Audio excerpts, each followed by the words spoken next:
We remain very open to continue talking to Harvard, but they have answered by filing a lawsuit on First Amendment rights. So I want to make it very clear, this is not a First Amendment lawsuit.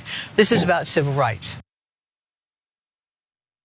Civil rights for whom? The university campuses or for the Trump administration? That was a weird point to make, but that was Education Secretary Linda McMahon. Now, Harvard University has officially filed a lawsuit against the Trump administration over its threats to cut federal funding to the institution unless the Ivy essentially follows ideological rules or guidelines that have been forced upon it by the Trump administration. So let me just reverse a little bit, give you the context before we get to the details of this lawsuit in particular. So last week, the federal government announced that it was freezing over $2 billion worth of funding after Harvard refused to comply with the instructions laid out in a letter from the Trump administration's Joint Task Force to combat anti-Semitism. Now, it became pretty clear that anti-Semitism was just the flimsy cover story to what the Trump administration was really trying to do here. What was really going on is they were trying to get these college campuses to kind of align more with, conservative ideology. The 10 demands, which the administration says are aimed at addressing anti-Semitism on campus, include restricting the acceptance of international students who are hostile to the American values and institutions. So that's vague. And I've never seen any indication that the federal government takes issue with speech or, any type of criticism toward the United States. And that's a weird thing to also cite in the context of we are battling anti-Semitism. But nonetheless, the administration also wants a third party to audit programs that it says fuel anti-Semitic harassment or reflect ideological capture. Additionally, they demanded that the university eliminate all DEI programs and reduce the power of students and faculty members over the university's affairs.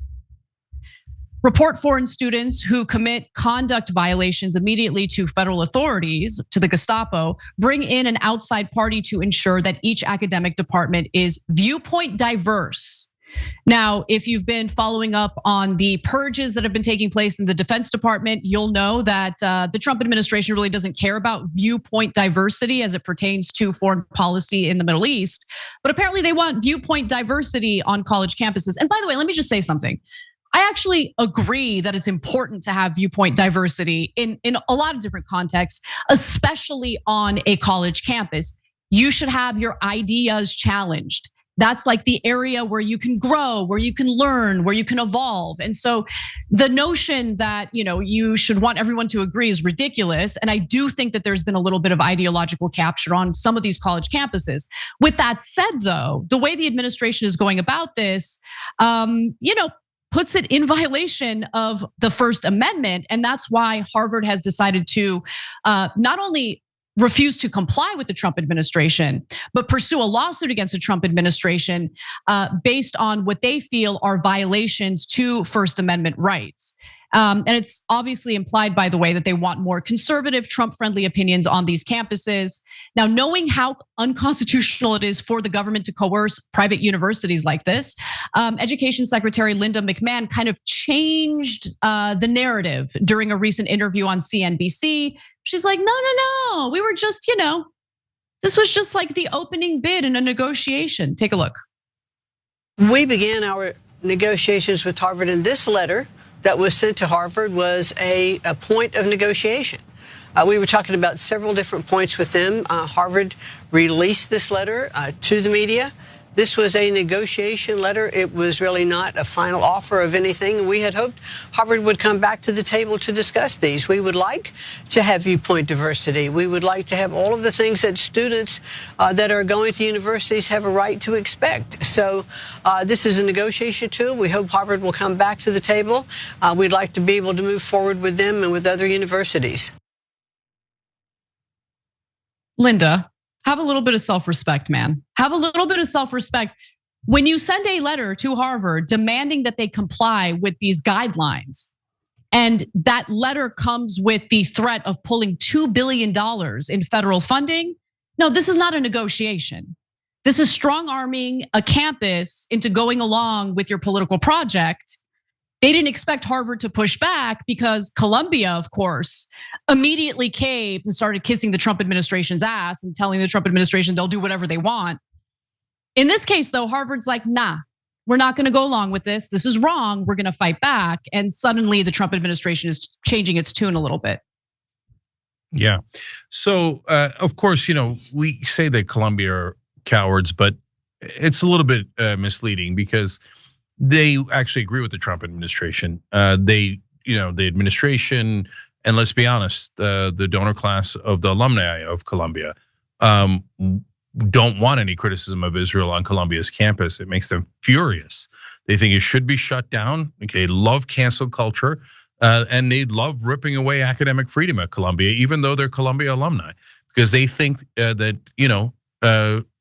servitude to Israel is much more important than any academic freedom. So now, this is theoretically about anti-Semitism. Okay, so there's two parts of that. Number one, wait, why is that the only thing that we're concerned about? So was there Islamophobia against some of the Muslim students at Columbia and at other colleges?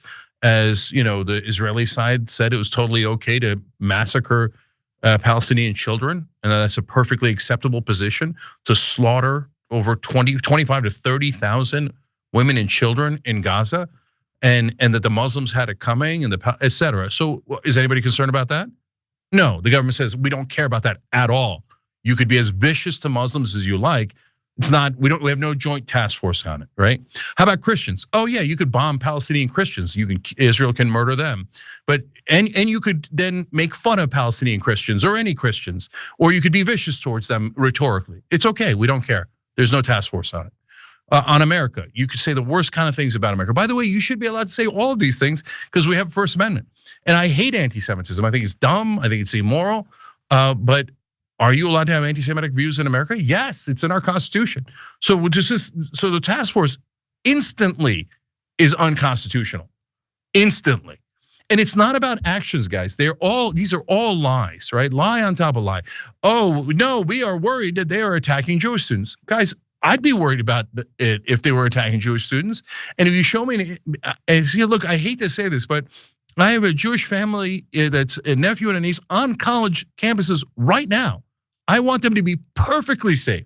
If you show me any kind of violence or assault or threat against Jewish students, let's take legal action against that. But this isn't that at all. This is, it is, they are vaguely anti-Semitic because they are protesting beloved almighty Israel. Now that's not anti-Semitic. Half the protesters are Jewish. This is just junk again. And what is it? It's McCarthyism now.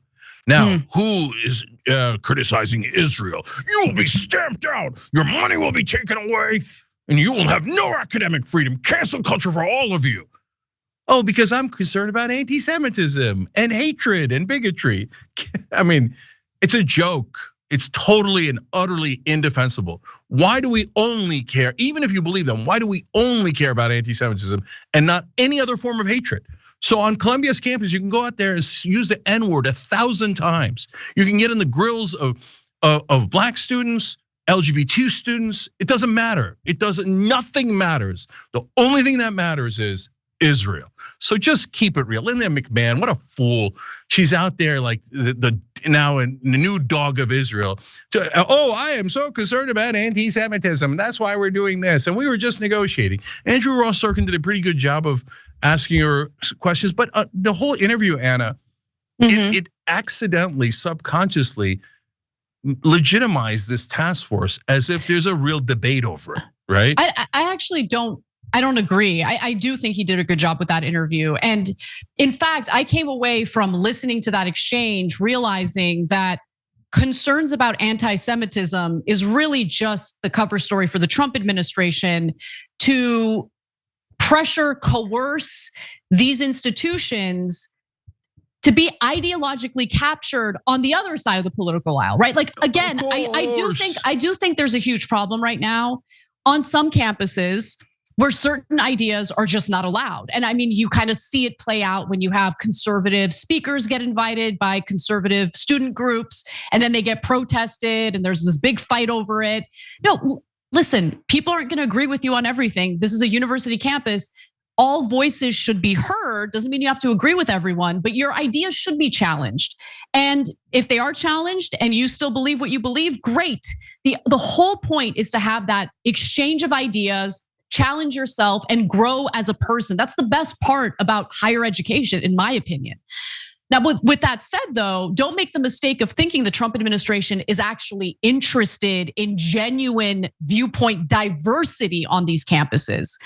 He just, not just him, Christopher Rufo and people like Rufo, they don't like the left-wing capture of these institutions. They would like the right-wing capture of these institutions. Whereas I would argue we need diversity of thought in these institutions in order for them to actually do what they have set out to do in educating people, teaching them to be critical thinkers, teaching them to be individuals who are open and welcoming to individuals who want to challenge their ideas. Like, conservatives talk a lot about how, Americans have become so soft. And you know what? To some extent, I agree with them on that. Because depending on whether or not you align with a political tribe, anyone who challenges your tribe is an enemy, right? And must be silenced. I see that happening all the time. And I think that's an incredibly toxic society to live in. It's especially toxic on college campuses. And we need to get to a point where we're strong enough as individuals to be challenged on our ideas and to say to ourselves, you know what? If I've changed my mind based on new information that's been presented to me, that doesn't make me weak. That actually shows strong moral character and open-mindedness. That's what Americans used to be like, but I feel like we've moved so far away from that. Yeah. So look, I was shouted down several times when I went to college, and I had opinions that the majority of the students, at least the student activists, didn't agree with, and so I'm super sensitive to censorship on campus and diversity in viewpoints, et cetera. But guys, this has absolutely nothing to do with that. First of all, you can't enforce it. So what are you going to say? Okay, now conservative opinions are not allowed or liberal opinions are not allowed. Well, how does that help with diversity? That doesn't, okay, so all right, well, anti-Turkish opinions are not allowed. Pro-Turkish opinions are not allowed. Wait, how does that help with diversity? Allow all opinions, whether it's about America or Turkey or something else. Okay, now, so that's true though, good news. That's true of all categories, all topics, all policies, all countries, except ... Israel. And that is the one thing that you are not allowed to be critical of. And so that has to be shut down, and and now you're not gonna get cancer research. You're not gonna get any scientific research at Harvard or any of these other top schools, billions of dollars taken away from essential research that could help your family members stay alive. Why? Because they wouldn't arrest and deport every single person criticizing Israel, because they wouldn't change their curriculum. Columbia has agreed to change their curriculum so that there's a politically correct thought police at Columbia's Middle Eastern department. And that person's job is to change factually correct history into politically correct history, where Israel is right about everything and the Muslims are all dirty, dangerous terrorists, and you should hate them all. But hey, I don't want political correctness. I'm worried about bigotry. I mean, what a hilarious joke. What a joke. So according to the university's president, Alan Gerber, he argues, this isn't some negotiation that was started by the Trump administration. In fact, they have doubled down on their threats. He says, doubling down on the letter's sweeping and intrusive demands, the government has, in addition to the initial freeze of $2.2 billion in funding, considered taking steps to freeze an additional $1 billion in grants. The Trump administration also initiated numerous investigations of Harvard's operations, threatened the education of international students, and announced that it is considering a revocation of Harvard's 501c3 tax exempt status. Now, look, I have to mention that these Ivy Leagues have significant endowments. And I kind of roll my eyes a little bit when they start panicking over a $2 billion federal funding freeze. But it's the intentions behind the federal funding freeze that I have deep, deep concerns about. I think Harvard's going to be fine at the end of the day. I like to see that they're actually fighting back or pushing back against the Trump administration. But for those who might be panicking over the freeze of funding, they've got an endowment. They've got tens of billions of dollars in said endowment. They're going to be fine. And as this situation works its way through the courts, I would be honestly shocked if the courts sided with the Trump administration on this. It is such a brazen example of violating First Amendment rights, especially as it pertains to ideology, political speech, and stuff like that. Yeah, I'm getting breaking news here. Oh, it looks like they've added, you're also not allowed to be anti-Christian. I'm just kidding. Of course you're allowed to be anti-Christian.